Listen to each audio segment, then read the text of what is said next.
मंदिरावर आणि शेजारच्या तुकाराम भवनवर यंदा केलेली अतिशय आकर्षक रोषणाई आपण पाहतात.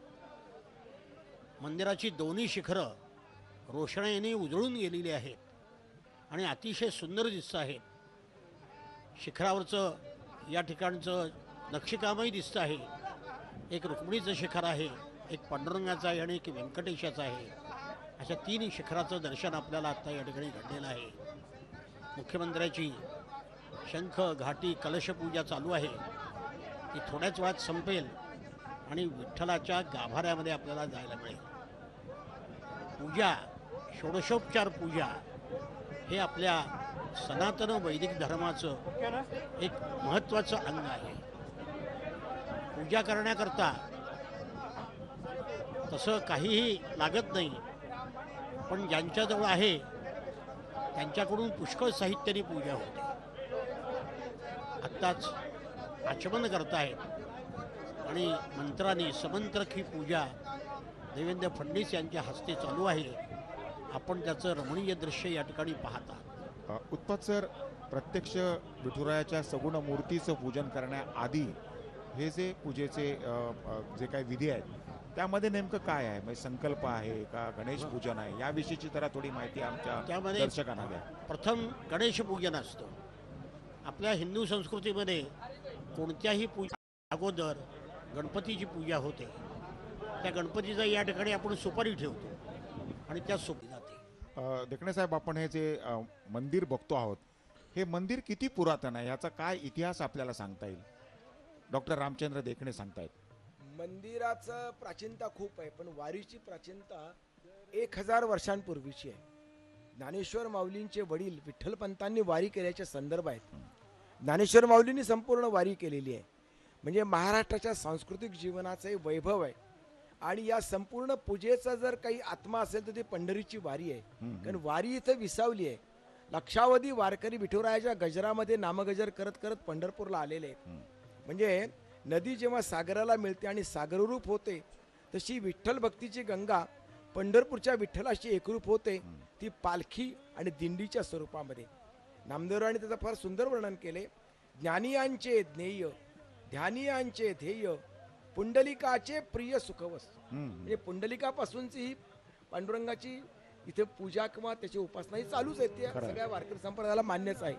जे तपस्वियांचे तप, जे जपकांचे जाप्य, योगियांचे गौप्य, परमधाम ते हे समचरण उभे विटेवरी असं म्हटलंय. या पांडुरंगाविषयीची तीच तर खरी आख्यायिका आहे की जेव्हा पुंडलिकाच्या भेटीसाठी द्वारकाधीश इकडे आले होते, त्यावेळेला मातृपितृ भक्त असलेला पुंडलिक त्यांच्या सेवेमध्ये व्यग्र होता आणि त्यांनी वीट टाकली आणि पांडुरांना त्या विटेवरती उभं राहायला सांगितलं. आणि आपल्या या भक्तासाठी पांडुरंग शेवटी तिथेच स्थित झाले आणि युगानुयुगे ते आपल्या भाविकांना इथे दर्शन देत आहेत. तुकोबारांचा याच्यावर सुंदर अभंग आहे. कार्य पुंड्या मातलासी उभे केले विठ्ठलास, ऐसा कैसा रे तू धीट, पुढे विरकावली वीट. ज्या विटेवर परब्रह्म उभं राहिले ती वीट किती सामर्थ्यशाली असली पाहिजे. म्हणून पंढरपूरच्या पांडुरंगाच्या पायाखालची वीट हे सुद्धा एक मोठं प्रतिष्ठान आहे. आणि त्या विटेवर हे परब्रह्म 28 युग उभं आहे. म्हणून ज्ञानाने ज्याला जाणायचे ते ज्ञेय, ध्यानाने ज्याला गाठायचे ते ध्येय, असं ज्ञानियांचं ज्ञेय, ध्यानियांचं ध्येय, तपस्वियांचं तप, जपकांचं जाप्य आणि योगियांचं गौप्य जिथे समचरण उभं आहे त्या पांडुरंगाची महापूजा आहे. श्री विठ्ठल रुक्मिणी मंदिरातल्या ह्या पूजेची दृश्य आपण पाहत आहोत. एकाच वेळी पडद्यावर श्री विठ्ठलाची सुंदर मूर्ती आणि रुक्मिणी मातेची अतिशय मंगलमय मूर्ती, ह्या दोन्ही मूर्तींची जी पूजा अर्चा होत आहे त्याची दृश्य एकाच वेळी आपण पाहत आहोत.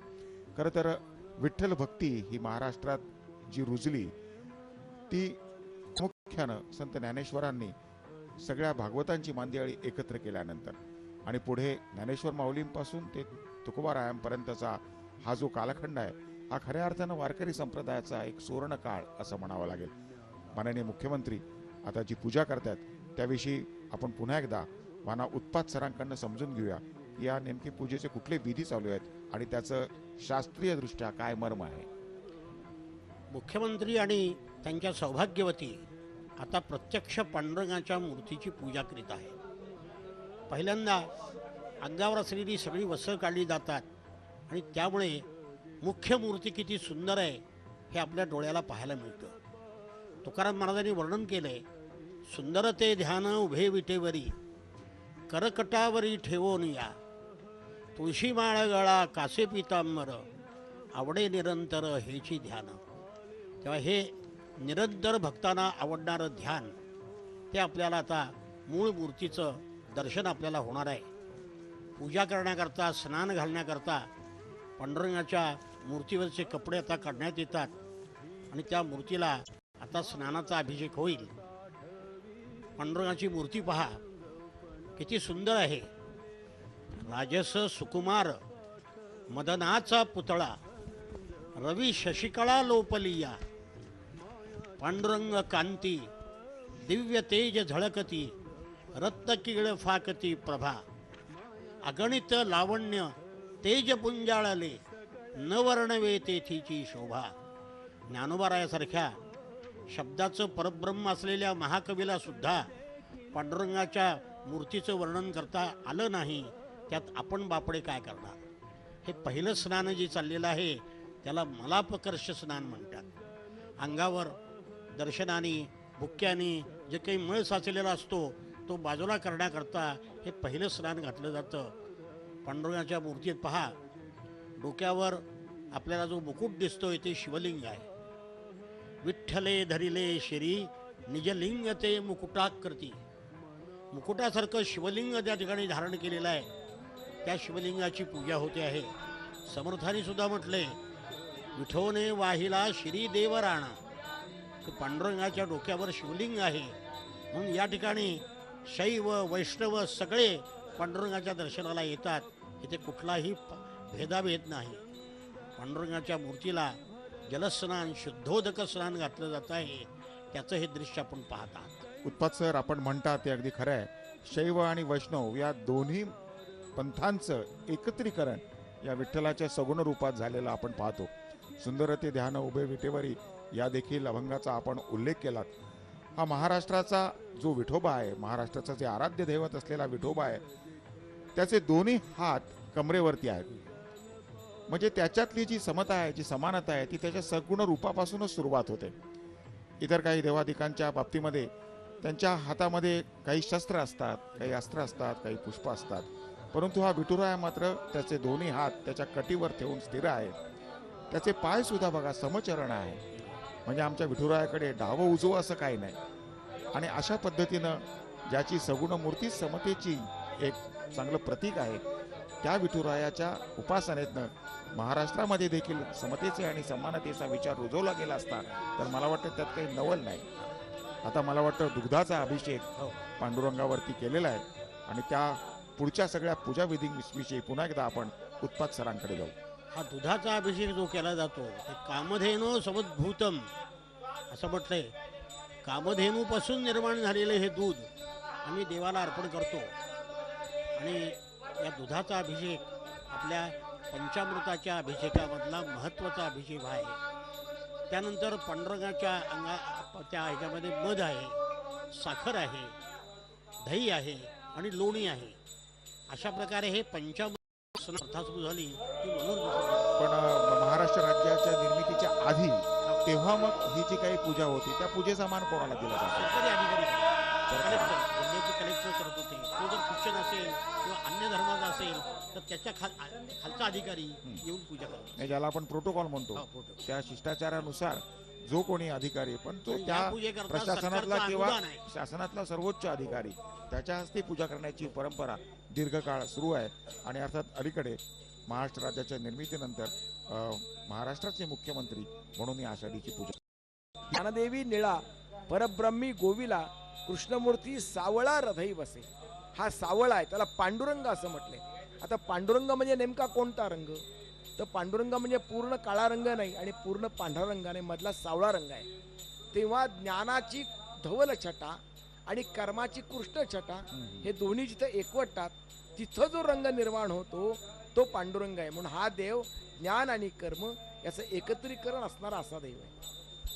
आपण पांडुरंगाचं आणि त्या पांडुरंगाविषयी जे म्हणालात त्याचं एक रूढार्थानं सर्वसामान्यांना समजेल अशा भाषेत सांगायचं झालं तर विठ्ठल हे श्रीकृष्णाचंच रूप आहे. आणि हा श्रीकृष्ण सावळा श्रीकृष्ण जेव्हा गाई गुरांना घेऊन संध्याकाळच्या वेळेला परत येत असे तेव्हा दिवसातली ती जी धूळ त्याच्या कांतीवरती बसलेली असे, त्यामुळे त्याचा जो सावळा वर्ण आहे त्याला एक पांडुरकी छटा येत असे. त्यातनंच पांडुरंग, त्या रंगावरनं हे नामानिधान पडलं आणि ते पुढे रूढ झालं. अर्थात हा झाला त्याचा बाह्य किंवा वरपांगी अर्थ. पण त्याचा जो अशी पांडुर अंग म्हणजे ज्याचा अंग पांढरा आहे याचा सरळ सरळ अर्थ झाला. पण याचा तर सावळा आहे.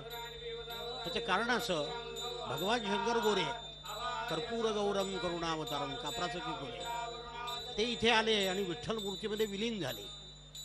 पांडुरंगात म्हणजे कृष्णाचं, विष्णूचं आणि शंकराचं ऐक्य झालं म्हणून शिवाचं नाव पांडुरंग हे इथे यांनी धारण केलं.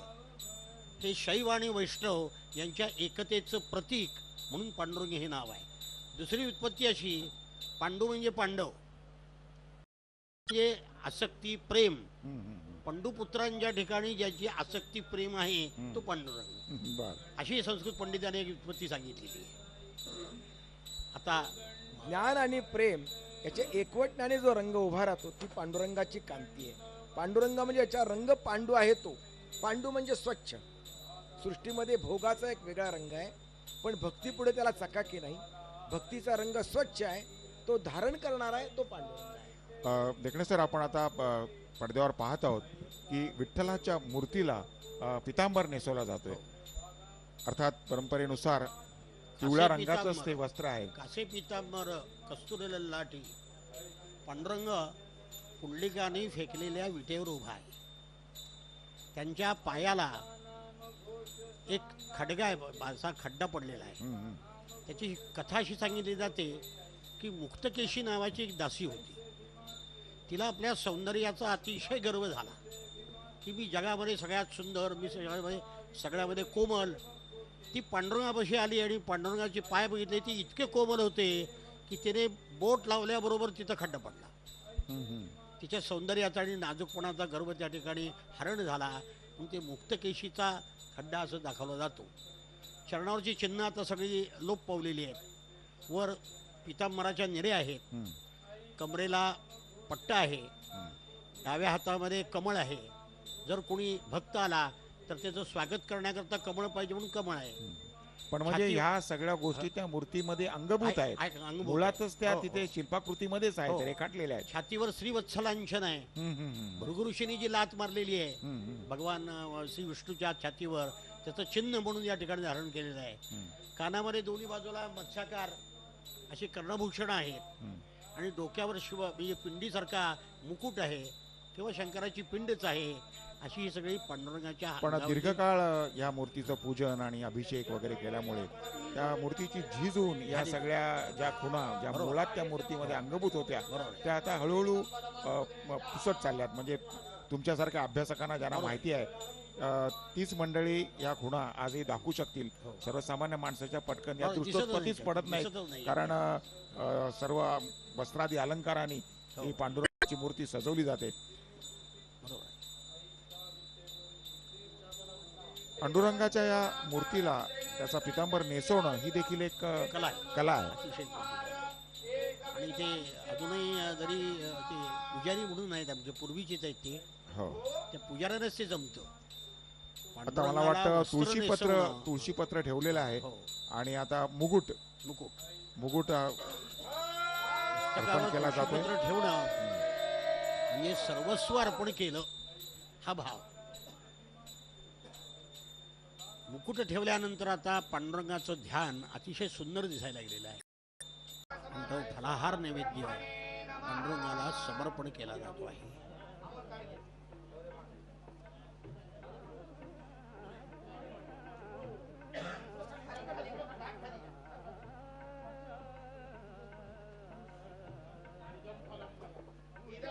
पांडुरंगाचं रूप डोळे भरून पाहावं.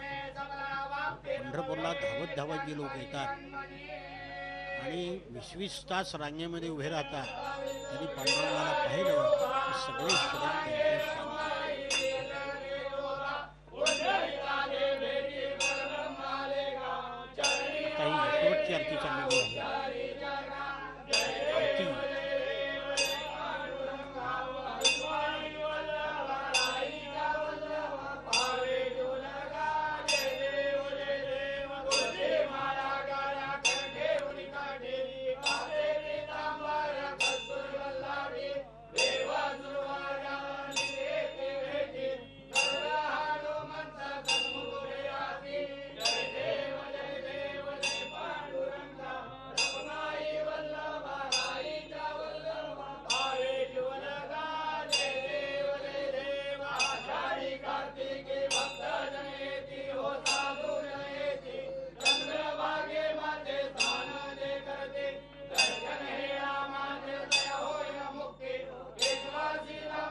आता आरती झालेली आहे आणि आरती नंतरचे जे उपचार आहेत ते सुरू आहेत. आपण इथे पाहतोय देवाला जे हार अर्पण केलेत ते हार ते आता आता काढून घेतले जात आहेत यजमानाच्या आणि ते हार ज्यांनी पूजा केली त्या यजमानांना विठुमाऊलीचा प्रसाद म्हणून ते दिले जातात.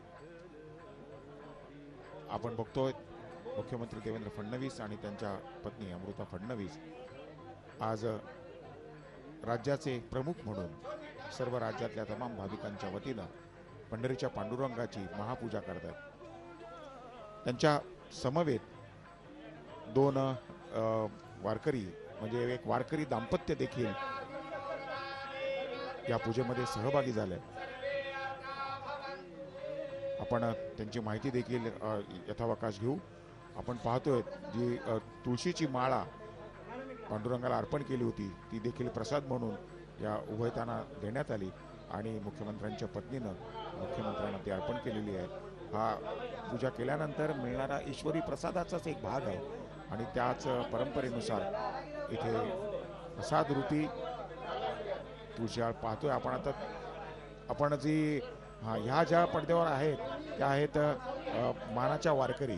दरवर्षी मुख्यमंत्र्यांसोबत विठुरायाच्या दर्शनासाठी रांगेत तिष्ठत असलेल्यांपैकी एका दाम्पत्याची महापूजेसाठी निवड केली जाते आणि यंदाच्या महापूजेचा मान मिळणारे वारकरी आहेत श्री परसराम उत्तमराव मेरत आणि त्यांच्या पत्नी सौभाग्यवती अनुसया परसराम मेरत.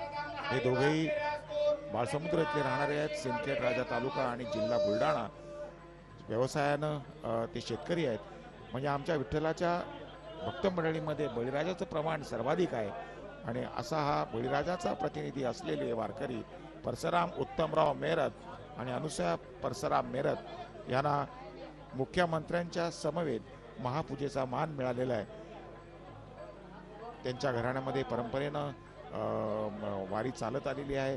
त्यांची 2 मुलं, सुना, मुली, जावई, नातवंड असा मोठा परिवार आहे आणि हे उभयता गेली अनेक वर्ष विना व्यत्यय एकही खंड न पडता वारीला येत आहेत आणि मला वाटतं इतक्या वर्षाच्या त्यांच्या साधनेची कुठेतरी आज परिणिती आज मुख्यमंत्र्यांसमवेत पूजेचा मान मिळण्यामध्ये झालेली आहे.